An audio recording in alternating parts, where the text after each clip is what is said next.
حضرت عمر فاروق رضی اللہ تعالیٰ عنہ مدینے کی گلی سے گزرے، امیر المومنین ہے، مدینے کی گلی سے گزر رہے ہیں، ایک گھر کے اندر سے بچیوں کے رونے کی آواز آئی، بچیاں رو رہی ہیں، اور بچی اپنی ماں سے کیا کہتی ہے؟ کہتی ہے اماں ابو بکر تو اب انتقال کر گئے، حضرت عمر کا پہلے دن ہے خلافت کا، اب ہمارا کیا بنے گا؟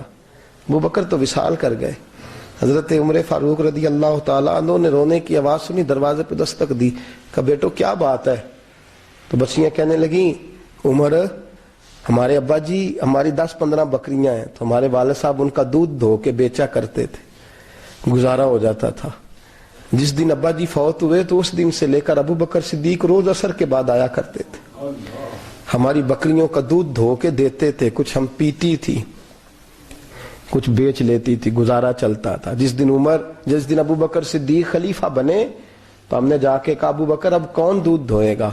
تو سیدنا صدیق اکبر رضی اللہ تعالیٰ عنہ نے فرمایا بیٹے پہلے تو میں مرضی سے خدمت کرتا تھا، اب تو مصطفیٰ کی امت کی نوکری میری ڈیوٹی بن گئی ہے، تو میں آؤں گا۔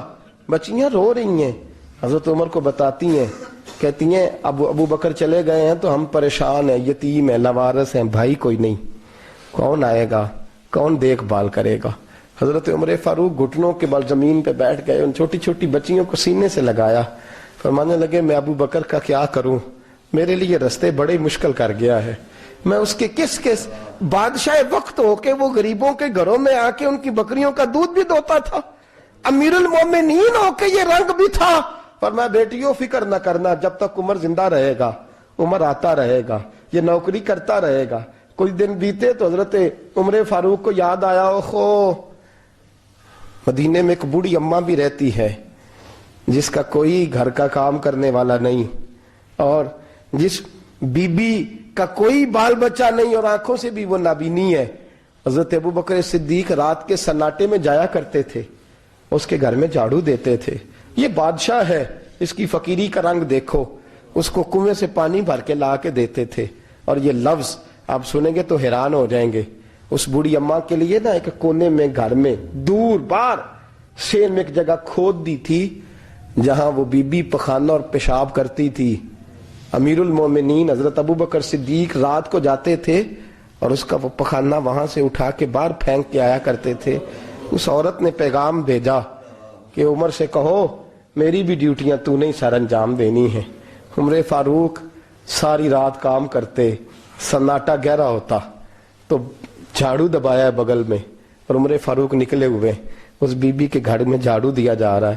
حضرت انس بن مالک فرماتے ہیں میں نے آخری عمر میں بھی اس بوڑھے عمر کو دیکھا ہے، اس بڑھاپے میں بھی میں نے اس شخص کو دیکھا ہے کہ جب وجود کمزور ہو گیا، داڑھی سفید ہو گئی، لیکن پھر بھی اس کا انداز نہیں بدلا، اس نے ساری زندگی بادشاہی میں فقیری کر کے گزار دی، یہ پھر بھی کسی کے گھر میں جھاڑو دیتا ہے، کسی کی بکریوں کا دودھ دھوتا ہے، یہ کسی غریب میرے دوست یہ۔ اور جب سیدنا فاروق اعظم رضی اللہ تعالیٰ عنہ خطبہ دینے بیٹھتے ہیں تو کپڑے پھٹے ہیں، پیبند لگے ہیں، مزاج سادہ ہے، بڑا مال آیا ہے، بڑا مال، لیکن تقسیم کر دیا، اور یہی انداز آگے اپنے گورنروں کو دیا۔ حضرت سعید بن عامر رضی اللہ تعالیٰ عنہ آپ کے گورنر ہیں، حمص کے گورنر ہیں۔ جب لسٹ آئی نا غریبوں کی، حضرت عمر نے کہا کہ حمص کے جتنے غریب لوگ ہیں ان کی لسٹ بنا کے بھیجو، ان کو چندہ لگانا ہے۔ تو 17ویں 18ویں نمبر پر حضرت سعید بن عامر کا نام بھی آ گیا، گورنر صاحب کا۔ تو حضرت عمر نے سوچا شاید کوئی اور سعید بن عامر ہے، فرمانے لگے یہ کون ہے؟ جس کی ڈیوٹی لگائی تھی اس سے کہنے لگے یہ سعید کون ہے؟ تو کہا حضرت جی ہمارے صوبے کا گورنر۔ تو فرمایا اس کی لسٹ فقیروں میں؟ فرمانے لگے پتہ نہیں آپ نے کیا رنگ بھر کے بھیجا ہے، مہینہ مہینہ یہ شخص درختوں کے پتے کھا کے گزارا کر دیتا۔ کہ یہ میں فرشتوں کی کہانیاں نہیں سنا رہا آپ کو، میں آپ کو جنات کی یا عالم بالا کی باتیں نہیں، اس دھرتی پہ بسنے والے، اس دھرتی پہ وقت گزارنے والے میرے رسول پاک کے تیار کردہ ہیرو کی باتیں عرض کر رہا ہوں۔ حضرت عمر گئے ایک دفعہ، کہا مجھے بتاؤ تمہارا گورنر کیسا ہے؟ تو حمص کے لوگ کہنے لگے ہمیں اپنے گورنر سے 4 شکایتیں۔ کون کون سی؟ کہ پہلی بات تو یہ ہے کہ گورنر صاحب کو چاہیے فجر کے وقت آئیں، یہ سورج نکل آتا ہے تو باہر آتے ہیں گھر سے، سورج نکل آتا ہے تو آپ کہہ کے تو دیکھیں کسی معمولی سرکاری ملازم سے بھی، پھر آپ دیکھیے آپ کا کیا بنتا ہے. کہا یہ سورج نکلتے وقت آتے ہیں. دوسری شکایت یہ ہے کہ دن کو ملتے ہیں رات کو نہیں ملتے. تیسری شکایت یہ ہے کہ مہینے میں ایک دن ملتے ہی نہیں. گورنر صاحب. چوتھی شکایت ہے کہ روتے ہیں کبھی کبھی, اتنا روتے ہیں کہ بے ہوش ہو جاتے ہیں. حضرت فاروق اعظم نے کھڑا کر لیا, فرمایا سعید تیری شکایات آئی ہیں. کہ حضور حکم. فرمایا سنا ہے, پہلے تو فجر کے وقت آ جاتا تھا لوگوں کے مسائل سننے, اب تو سورج نکلتے وقت آتا ہے. کہ حضور بیوی بیمار ہو گئی ہے اور گھر میں نوکر تو ہے کوئی نہیں, تو میں سویرے اٹھتا ہوں تو پہلے ناشتہ بناتا ہوں, بچوں کو کھلاتا ہوں. اس عورت نے 35 سال میرے ساتھ وفا کی ہے, اب چارپائی پہ ہے تو میں اس کے منہ میں لقمے ڈالتا ہوں. کہا اسے کھانا کھلا کے جب وہ دعا دیتی ہے تو پھر نکلتا ہوں. تو کہا سنا ہے تو ہفتے میں ایک دن ملتا ہی نہیں, مہینے میں. کہنے لگے حضرت جی جب مدینے سے آیا تھا تو ایک کرتا اور ایک تامد ساتھ لایا تھا, مجھے آج 2.5 سال ہو گئے ہیں, میں نیا لباس نہیں خرید پایا. میں نے عرض کی میں اس دھرتی پہ بسنے والے لوگوں کی داستان سنا رہا ہوں. کہا میں اپنی تامد دھو کر خشک ہونے کو ڈال دیتا ہوں, اسے آدھا دن لگ جاتا ہے, خشک ہوتی ہے تو تامد پہن کے قمیض دھو لیتا ہوں اور پھر قمیض ڈال دیتا ہوں. حضرت جی سارا دن بیت جاتا ہے تو باہر نہیں آ پاتا. حضرت عمر فاروق کی گردن جھک گئی. کہا سنا ہے تو رات کو ملتا ہی نہیں. یہ لفظ کہے تو حضرت سعید بن عامر کہنے لگے یہ میرا راز تھا, آپ میرے امیر نہ ہوتے تو کبھی فاش نہ کرتا. دن میں نے بندوں کے لیے رکھا ہے, رات اپنے رب کے لیے رکھی ہوئی ہے. میں رات کی تنہائیوں میں اپنے کریم کی بارگاہ میں جاتا ہوں اور میں سارے دن کے گناہوں کی معافی مانگتا ہوں. میں اپنی غلطیوں کی تلافی کا سوال کرتا ہوں, اس کے حضور جاتا ہوں, اسے دکھڑے سناتا ہوں. رات میری اس کے لیے بیت جاتی ہے. حضرت عمر کی اور گردن جھک گئی. فرمایا یہ بتا کہ تو ملتا ہی نہیں, کبھی کبھی تو روتا ہے اور بے ہوش ہو جاتا ہے. کہ حضرت جی 40 سال کی عمر میں کلمہ پڑھا ہے, جب 40 سال کے پچھلے گناہ یاد آتے ہیں تو کہا پھر میں ضبط نہیں کر پاتا. وہ خطائیں, وہ پاپ, وہ جرم, وہ خطائیں جب سوچتا ہوں نا کہ رب کھڑا کر کے پوچھے گا بتا یہ جرم کیوں کیا, تو وہ احساس مجھے پریشان کر دیتا ہے. حضرت جی میں پھر برداشت نہیں کر پاتا, پھر میں تڑپ اٹھتا ہوں, میری یہ کوتاہیاں ہیں, بتائیے کیا کہتے ہیں. حضرت فاروق اعظم نے گردن اٹھائی تو آنکھوں میں آنسو تھے. کہنے لگے یا اللہ مجھے اس جیسے کچھ اور گورنر بھی عطا فرما, یا اللہ اس جیسے کچھ اور گورنر بھی. عزیزو اپنا حال کیا ہے. ملک شام جب فتح ہوا تو حضرت سعد بن ابی وقاص رضی اللہ تعالیٰ عنہ کہتے ہیں کہ کچھ لوگ مجھے کہنے لگے کہ ہم آپ سے معاملات طے نہیں کریں گے, ہم جزیہ دیں گے, ٹیکس دیں گے, اسلامی حکومت کے زیر اثر آئیں گے, لیکن آپ سے معاملات طے نہیں کریں گے, اپنے امیر کو بلائیے. تو حضرت سیدنا سعد بن ابی وقاص کہتے ہیں میں نے خط لکھا. فرماتے خط لکھا حضرت عمر کو. میں نے کہا جناب آئیے. جواب میں حضرت عمر نے خط میں جواب لکھا کہ فلاں دن فلاں تاریخ فلاں وقت میں ملک شام پہنچ جاؤں گا. حضرت سیدنا عمر چلے گھر سے, ایک غلام, ایک گھوڑا, ایک نیزہ. حضرت فاروق اعظم نے کچھ کھجوریں, خشک کھجوریں, کچھ سرکہ باندھ کے رکھ لیا رستے میں کھانے کو.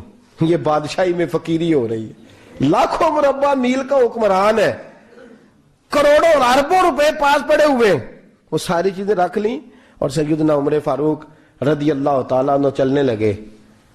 اب غلام سے کہنے لگے بھئی میرا گھوڑا ذرا ماڑا ہے, کمزور ہے, طے کر لیں اتنے میل تو گھوڑے پہ بیٹھے گا, میں پیدل چلوں گا, پھر اتنے میل میں گھوڑے پہ بیٹھوں گا, تو پیدل چلے گا. ملک شام پہنچنے کا وقت آ گیا. جب وقت آیا تو پیدل چلنے کی سواری حضرت عمر کی تھی, ان کی باری تھی پیدل چلنے کی, اور سواری پر سوار ہونے کی باری غلام کی تھی. توجہ, یہ لوگ رشتے کرتے ہیں نا تو کرائے کی کار لے کے چلے جاتے ہیں, بعد میں وہ پوچھتے ہیں کہ تسی تے کار تے آئے سو. ہم اپنے آپ کو بنانے کے لیے جھوٹی انعام بھی خریدنی پڑے تو خریدنے سے ہم پرہیز, ہم جو بتاتے ہیں وہ ہم ہوتے نہیں, اور جو ہم ہوتے ہیں وہ ہم بتاتے. حضرت سیدنا عمر فاروق رضی اللہ تعالیٰ عنہ سواری پہ غلام ہے, خود پیدل ہے, اور حال کیا ہے, بارش ہوئی تھی تو کچھ پانی کھڑا تھا, چھوٹے چھوٹے جوہڑوں میں چھوٹے چھوٹے تالاب بنے ہوئے تھے, پانی کھڑا تھا. تو حضرت عمر فاروق رضی اللہ تعالیٰ چمڑے کے جوتے پہنے, وہ جوتے دونوں اتار کے تو بغل میں دبا لیے. حضرت سعد بن ابی وقاص فرماتے ہیں اسی بغل میں نیزہ رکھ لیا اور تامت تھوڑا اونچا کر لیا کہ پانی سے چلنا ہے. اور غلام کو گھوڑے پہ بٹھایا ہے اور گھوڑے کی لگام پکڑی ہے تو یوں پیچھے رکھی ہوئی ہے، اور حضرت سیدنا فاروق اعظم رضی اللہ تعالیٰ عنہ آ رہے ہیں۔ غلام کہنے لگا حضور لوگ دیکھ رہے ہیں، مہربانی کریں بیٹھ جائیں۔ فرمانے لگے نہیں باری تیری ہے، تو ہی بیٹھے گا۔ اس نے کہا حضور نہیں وہ تو ٹھیک ہے، کوئی باری فرض تو نہیں نہ ہو گئی، آپ مہربانی کریں آپ آ جائیں، ذرا لوگ آ رہے ہیں۔ فرمایا تمہیں کہا نا، غلام کہتا میں نے تیسری دفعہ کہا تو حضرت عمر نے جلال سے دیکھا، اور جناب عمر کا جلال تو زمین کانپنے لگ جاتی تھی۔ کہتے ہیں کہا حضور آپ آ جائیں، تو کہتے تجھے کہا ہے نا چپ کر کے بیٹھا رہے، کہتے ہیں میں گھوڑے پہ ہی کانپنے لگا۔ غلام اب حضرت سعد بن نبی وقاص کہتے ہیں سورج غروب ہو رہا تھا، شعائیں پانی میں پڑ رہی تھی، حضرت عمر پانی سے، میں نے غور سے دیکھا تو دوڑا گیا، جا کے نا بچے نہیں مشورہ دیتے ابا جی کو، ابا جی انج نہیں کری دا، دور بدل گیا جے، کہتے میں دوڑا گیا اور جا کر کے حضرت سیدنا عمر فاروق کو کہا حضور مہربانی کریں، ٹھیک ہے آپ کی درویشی سے کون آگاہ نہیں، وزیر کھڑے ہیں، سفیر کھڑے ہیں، بڑے بڑے عمرا، بڑے بڑے ملکوں کے حکمران ہیں، آپ مہربانی کریں یہ تم ذرا نیچا کریں، اور جوتا پہن لے، اگر خراب ہو گیا تو اللہ نیا بھی دے دے گا، اور مہربانی کریں ذرا غلام کو کہیں نیچے آ جائے۔ حضرت عمر کہنے لگے تمہیں کیا تکلیف ہے؟ کہا حضرت جی وہ وزیر مشیر کھڑے ہیں، یہودی ہیں، عیسائی ہیں، نجرانی ہیں، وہ بڑے بڑے مذاہب کے اور بڑے بڑے ملکوں کے ہیں، آپ کا بڑا نام سنا ہے۔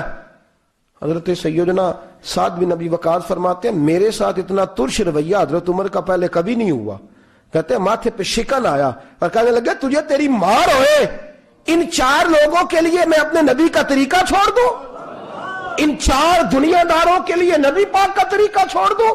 فرمانے لگے سر سے پگڑی اتاری حضرت عمر نے جلال میں، فرمانے لگے میرے سر پہ جو بال ہے نا یہ مجھے کسی دنیا دار نے نہیں دیے، یہ ساری عزتیں مجھے آمنہ کے لال نے عطا فرمائی ہے، اور میں ان محبوب کا طریقہ ان 4 لوگوں کی خاطر چھوڑ دوں۔ فرمایا قرآن کہتا ہے ان اللہ یأمر بالعدل والاحسان، جب میں نے خود عدل کا تقاضا یہ رکھا ہے کہ کبھی وہ بیٹھے گا کبھی میں بیٹھوں گا، باری اس کیا تو میں کیسے بیٹھ جاؤں۔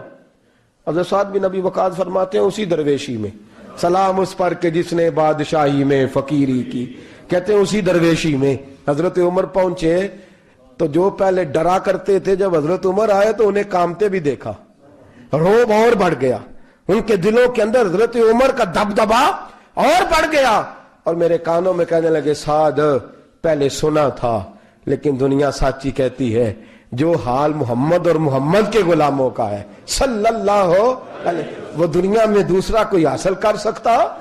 آج ہمارے پروٹوکول، ہمارے دبدبے، ہماری انا پرستیاں، ہمارے دعوے، ہمارے طریقے، میرے عزیزوں لوگ ہمیں آ کے مثال دیتے ہیں، کہتے ہیں یورپ کی فلاں گلی میں یہ ہوتا ہے، میں نے کہا وہ گردے راہ کو نہیں پہنچ سکتے، یہ